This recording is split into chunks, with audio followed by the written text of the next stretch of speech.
Hi friends, మీకు ఈ video నచ్చితే లైక్ చేయండి, సబ్స్క్రైబ్ చేయండి. అమర్ పిల్లలు రామూర్తి వాళ్ళ ఇంటికి రావడంతో వాళ్ళని చూసిన భాగ్య చాలా చాలా సంతోషపడుతూ ఉంటుంది.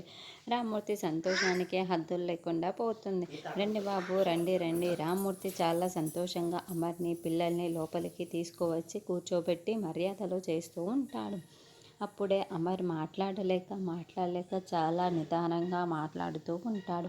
ఏంటి బాబు ఇలా వచ్చారు అని రామ్మూర్తి అడుగుతూ ఉంటే, మామయ్య గారు నేను మీతో మాట్లాడడానికే వచ్చారు అని అమర్ అంటాడు.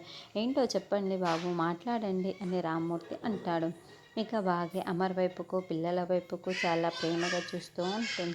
అప్పుడే రామ్మూర్తి వైపు చూస్తూ, మామయ్య గారు నేను మిస్సమ్మని తీసుకువెళ్ళటానికి వచ్చాను అని చెప్పడంతో, అలాగే బాబు తీసుకువెళ్ళండి, ఇప్పుడే తీసుకువెళ్ళండి అని రామ్మూర్తి చెబుతూ ఉంటాడు. అప్పుడే భాగి, నేను అప్పుడే వెళ్ళాల్సిన అవసరం ఏముంది, ఎలాగో వచ్చాను కదా, ఒక 2 రోజులు ఉండే వెళ్తాను అని చెప్పడంతో పిల్లలు అమర్ చాలా షాకింగ్గా చూస్తూ ఉంటారు. అమ్మ అయితే చాలా బాధపడుతూ చూస్తూ ఉంటుంది.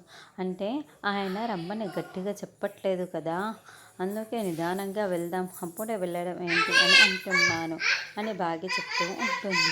అప్పుడే అమర్ భాగ్య వైపుకి చూస్తూ, మిస్ అమ్మ నేను నిన్ను తీసుకువెళ్ళటానికే వచ్చానురా, వెళ్దాం అని చెప్పగానే భాగ్య మరింత సంతోషంగా అమర్ వైపుకు చూస్తూ ఉంటుంది.